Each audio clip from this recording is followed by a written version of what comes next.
Okay, welcome back to the channel. Episode 5 of Presumed Innocent is up. So we pick up right where we left off.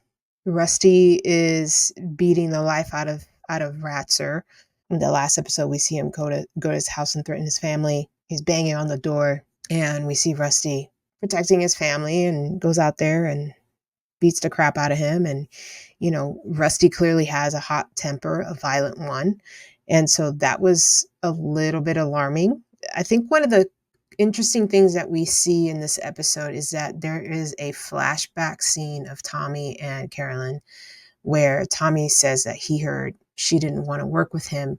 And I thought that was really interesting, that exchange between these two. Tommy kind of approaches her. He basically alludes to, hey, I might seem like I'm stalking you, which is an interesting choice of words considering last week it was revealed that she didn't reveal who, but someone was making her feel a little bit uncomfortable. And then this episode, we find out that she didn't want to work with him and that she would rather work with Rusty.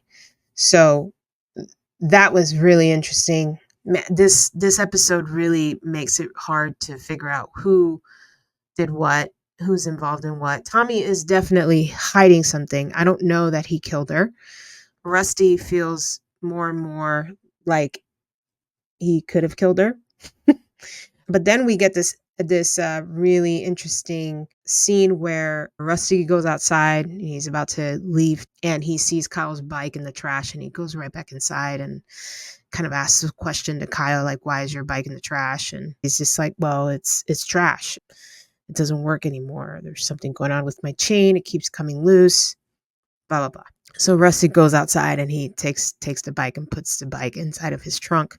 Like, okay, what's going on there? Barbara is just kind of unraveling more and more a bit.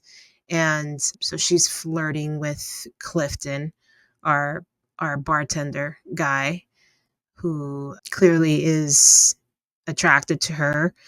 She's attracted to him.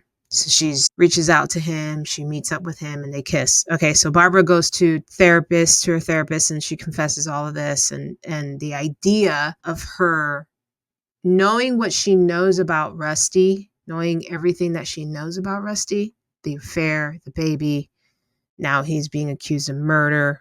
She still stays with him, still forgives him, and she's not sure if she should be proud of herself for doing that. And so there's a lot going on there with her. Lorraine believes that Rusty did it, Raymond's wife. Raymond wants to put Barbara on the stand. Rusty does not, but she can attest to his demeanor the night of the murder, so he thinks it's a good idea. It was an interesting episode. I don't feel like the needle moved a whole lot in terms of plot. Thing that really caught my attention was Tommy is an insecure man, clearly, with the conversation he had with Nico after he had his whole monologue with the press.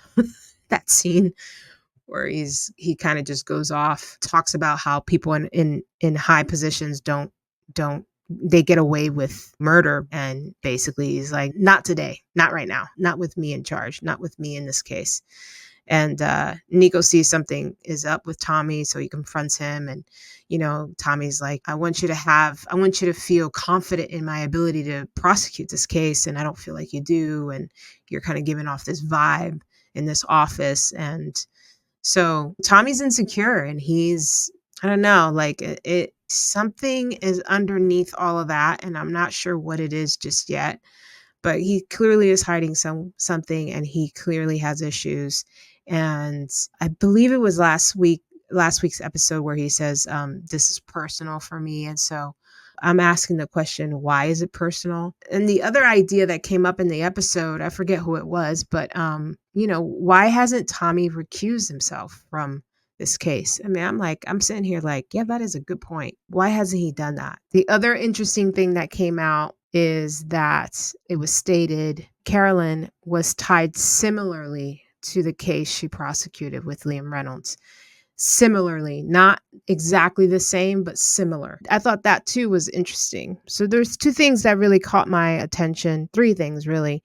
The bike, situation, that statement about Carolyn being tied similarly, not the same, not exactly the same, but similar. And this thing with Tommy and Carolyn before she died, where she clearly didn't want to work with him, would have preferred to work with Rusty. I don't know who to look at this point. Right now it's out of 4 people right now. I'm going to say Tommy, Barbara, Kyle, and Rusty. So those are my 4. What are your 4? Who do you think killed Carolyn? Who do you think is still hiding something? And let me know your thoughts in the comments, and we'll talk to you next week.